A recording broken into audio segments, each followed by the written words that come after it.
Eh, en realidad, Antonio González ha fraccionado, no digo fraccionado, pero ha focalizado, como tiene 3 charlas que dar, ha focalizado los temas. Y yo había preparado esta presentación hace una semana, digamos, y además sobre la base de diálogos que habíamos tenido anticipatorios de la llegada de Antonio González y de la lectura del texto referencial, que es el de la transformación posible. Entonces, para no perder tiempo, creo que esto en 20 minutos termina. Es una lectura que voy a hacer, digamos, ¿no?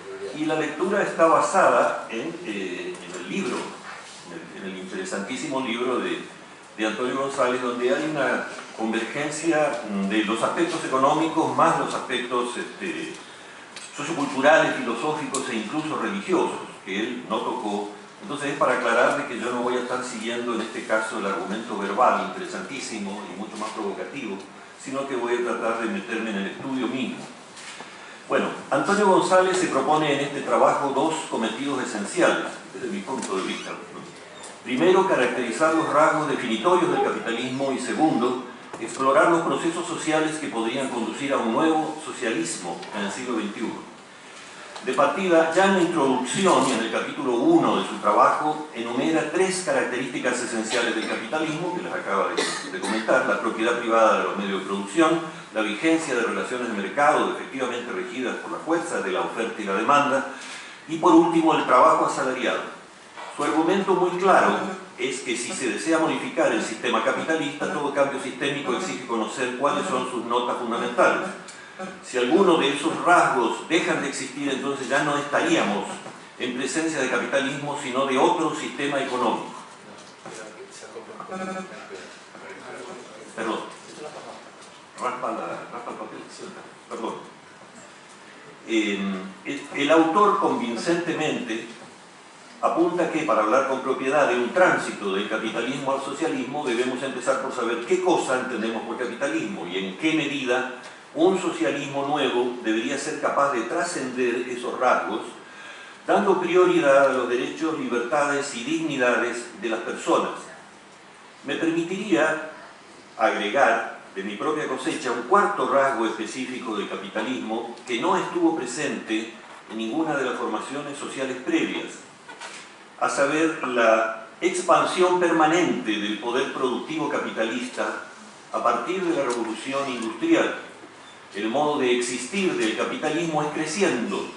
Vivir en el capitalismo es como andar en bicicleta. Cuando ésta se detiene, perdemos el equilibrio y podemos caer. Es cierto que hubo desarrollo de las fuerzas productivas en formaciones sociales anteriores al capitalismo, pero en ninguna de ellas ese crecimiento fue un rasgo intrínseco del propio sistema. La más importante consecuencia contemporánea de este creciente poder productivo es la grave agresión a la biosfera, con inciertas consecuencias sobre la supervivencia a largo plazo de todas las formas de vida en nuestro planeta. El marco de referencia del cual parte González, me refiero a este libro específico que fue fuente de mi lectura, es el pensamiento de Marx, tanto en sus dimensiones filosófica como económica. Su esfuerzo intelectual apunta a recuperar el humanismo profundo de Marx, que se reflejaría en los manuscritos económicos filosóficos de juventud, los que no habían sido difundidos durante la eclosión del pensamiento marxista y socialista de fines del siglo XIX y comienzos del siglo XX, que culminó con las formas de socialismo que se instalaron tras la Revolución de Octubre en Rusia. González argumenta de manera totalmente convincente que Marx jamás habría avalado las formas de la planificación centralizada, fundada en una concepción autoritaria del Estado que sacrifica los derechos y la dignidad de la persona humana. Según González, la doctrina sociopolítica del marxismo oficial reposó mucho en las influencias hegelianas sobre las ideas de Marx, las que de alguna manera absolutizan y, por así decirlo, divinizan el concepto de Estado. Y por otro lado, el marxismo soviético también resaltó exageradamente las influencias del materialismo de Feuerbach, que no toma en cuenta la dimensión trascendente de la vida humana. En el marco de esta crítica, González busca en las ideas del propio Marx otros fundamentos filosóficos más genuinamente representativos, subyacentes a la economía política que finalmente desarrolló en los 3 tomos del Capital. Con tal fin, en el capítulo 2, González recupera la noción de praxis, recurriendo a los manuscritos económicos y filosóficos del Marx joven, y desarrolla sus dimensiones esenciales, profundizando en las categorías del surgir o del acto humano. Personalmente me parece que en los fundamentos de la noción de praxis y de las nociones afines del surgir y del acto humano se expresa una línea filosófica que encuentra sus orígenes en el propio Aristóteles y en los conceptos de potencia, acto y privación que concibió el ilustre filósofo griego. Ayer Antonio nos dio una magistral lección sobre el tema y profundizó muchísimo más. Yo soy un economista, de manera que estoy hablando bastante de oído y por alguna manera, un poco imprudentemente de estos temas profundos, ¿no? Me parece entender que la fuente de todo acto, de todo surgir, está en aquel ser humano que interiormente tiene la potencialidad, está en potencia de hacerlo surgir. Recuperando la obra de Gramsci, creo entender que González conecta la categoría de la praxis con la noción de trabajo en Marx, y por esa vía vincula sus reflexiones sobre lo que denomina la praxis viva con la teoría del valor-trabajo como hilo conductor de la crítica de la economía política formulada por Marx. En el capítulo 3, González efectúa una nueva crítica al marxismo oficial de la primera mitad del siglo XX. Esta versión predominantemente soviética se alejó de las nociones primigenias de Marx y siguió profundizando en un materialismo dialéctico fundado en las perspectivas de Hegel y Feuerbach. De esta manera, este marxismo oficial, digamos, perdió de vista el carácter profunda e intransferiblemente humano del surgir de los actos de la praxis viva. Aunque no es citado por González en su bibliografía, esta recuperación del humanismo latente en la obra del Marx joven encuentra precedentes importantes también en los estudios de Erich Fromm, orientados a una reivindicación similar. Estos planteamientos se complementan en el capítulo 4 con una reflexión densa y profunda sobre las nociones de individuo y sociedad. Allí se caracterizan categorías básicas tales como estructura social, instituciones y fuentes del poder. El tipo de argumentación, leída por un economista como soy yo, me incita a concluir que, buscando etiquetas identificadoras, el enfoque del trabajo que desarrolla González es institucionalista, en el sentido que un economista podría hablar de institucionalismo, en el sentido de que son las instituciones el lugar donde radican las posiciones de poder de las personas en el orden social. Habiendo efectuado dicha conexión entre las nociones de praxis y de trabajo humano, González en el capítulo 5 recupera plenamente la economía política de Marx, con las principales categorías de análisis que el filósofo alemán formuló en los 3 tomos del Capital. Desarrolla allí con singular claridad, profundidad y sencillez los elementos centrales de la caracterización que efectúa Marx de esa relación social que denominamos capital. En dicho capítulo, González reivindica las nociones de plusvalía y ganancia, cuya fuente encuentra en el trabajo no pagado, la fuerza laboral. Lo hace con la ayuda de un modelo numérico, sencillo, comprensible y profundo al mismo tiempo. Defiende así la criticada noción de precios de producción de Marx, que, si bien implican una negación de la ley del valor, como fórmula equivalencial útil para explicar los precios relativos de los productos y de los bienes, por otro lado, permite poner de relieve el fenómeno de la explotación como fundamento del funcionamiento del régimen capitalista de producción. Puede notarse que en dicho modelo numérico que elabora González, reflejo bastante fiel de las ideas de Marx, lo que está faltando, y en Marx también, son por un lado las unidades monetarias entendidas como vehículos de poder económico. Se habla de la unidad dólar, pero como una unidad, más bien una unidad de cuenta, ¿no?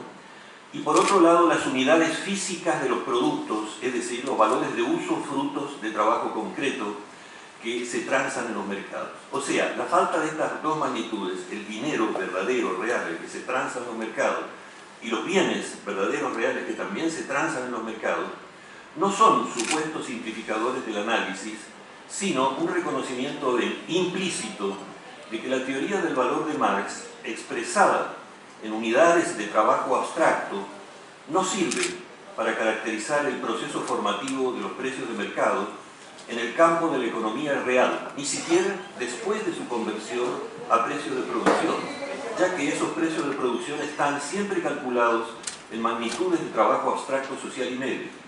En mi opinión, dicha omisión, que es evidente en el Capital de Marx, es donde radica la debilidad de su enfoque, el de Marx, para entender las formas de la dominación económica del siglo XXI, muchas de las cuales no tienen lugar en la trastienda de la producción, es decir, en la jornada laboral, la intensidad de trabajo, etc., sino en la esfera de mercados concretos con los cuales interactuamos día a día. La noción de dinero-mercancía que asume Marx le impide entender que el dinero en todas las sociedades civilizadas es una creación del Estado, sin la cual no es posible registrar las deudas que estructuran el sistema económico, como bien lo hizo notar Keynes al adoptar decisivamente una noción cartalista del dinero en su Tratado del Dinero, es decir, cartalista, el dinero como una creación del Estado, como una institución creada por el Estado en las sociedades civilizadas. En el dinero, entendido como una creación del Estado, se conjugan los actos tanto del poder económico como del poder político, se conjugan en el dinero.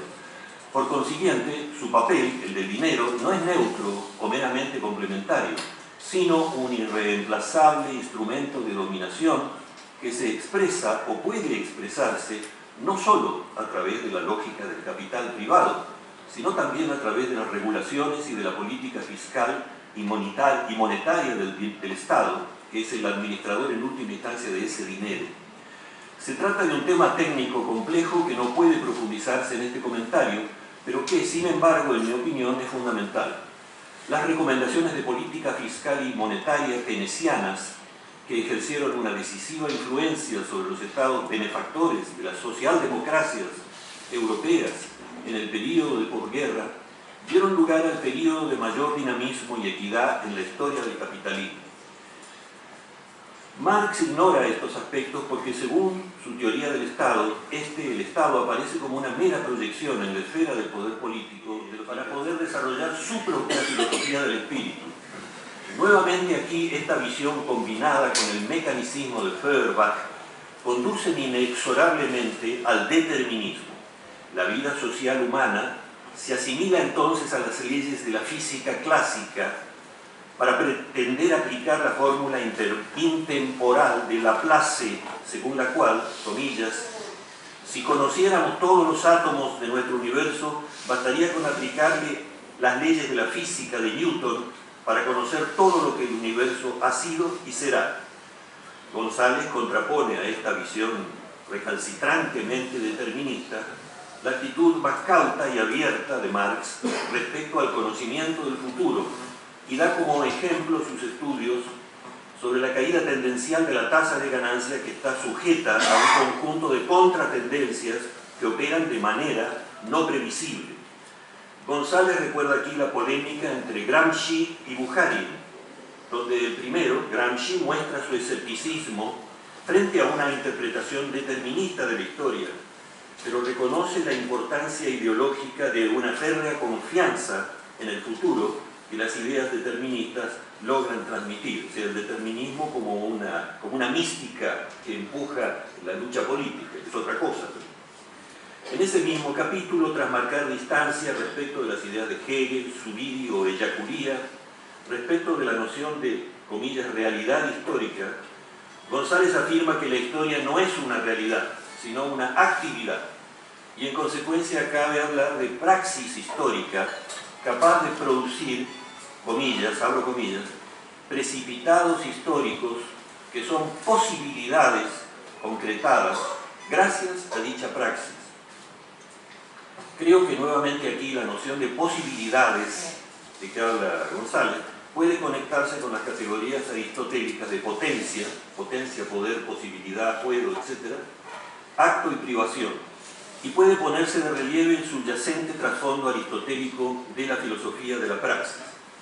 Bueno, después hay una cita de Aristóteles que la corto, que la voy a obviar porque, para avanzar más rápido. Pero en todo caso, de aquí deriva que si la historia son posibilidades que se actualizan a través de la práctica, entonces la visión determinista está claramente equivocada. En el capítulo 7 de su trabajo, González explora las utopías de una transformación posible hacia el socialismo del siglo XXI. Se trata de un capítulo sugerente y abierto que implica sin duda rescatar la noción de praxis histórica, precisamente capaz de producir precipitados históricos que son posibilidades que se concretan a través de la praxis humana, y si no, no se concretan. De nuevo emergen nítidamente, en mi opinión, las nociones aristotélicas de potencia, acto y privación. Por otro lado, apoyándose en un importante trabajo de Zweigart, González explora opciones de democratización de la empresa capitalista como un mecanismo para trascender dos de los rasgos definitorios del capitalismo: la propiedad privada de los medios de producción y el trabajo asalariado. También aquí cualquier profundización en el tema excede largamente los límites del presente comentario que estoy haciendo, pero conviene resaltar que el intento de democratización económica por esas vías, que incluye el cooperativismo como una forma no capitalista de propiedad, amplía profundamente la noción meramente político-liberal de democracia. Ese es un tema que fue muy bien profundizado ahora. González efectúa críticas certeras al papel de, comillas, comisariato de los candidatos de partidos políticos establecidos una vez que alcanzan el poder, y por oposición resalta el profundo impacto de una democratización económica en la toma de decisiones dentro de los emprendimientos productivos.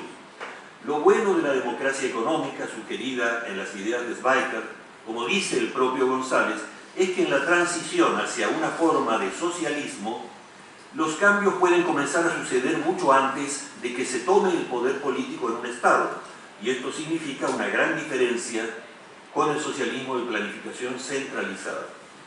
Respecto del capítulo 8 final, aquí termino, referido a la cuestión de la religión, no me atrevo a opinar y solo me queda admirar la profundidad y dominio del tema que evidencia González. Me impresionó enormemente el punto de inflexión que experimentó el cristianismo comunitario primitivo cuando transicionó a religión oficial del Imperio Romano, y la elaboración a partir de entonces del principio, comillas, principio retributivo, que dicho en palabras groseramente simples por parte de un neófito, significa que si me porto bien en la tierra, Dios me retribuye en el cielo. Pero ese principio olvida la gratuidad del amor que está permanentemente aquí en la tierra, en la esencia del mensaje evangélico. En fin, se trata de un tema ético muy profundo que me invita a releer con atención y aprender un poco más. Gracias.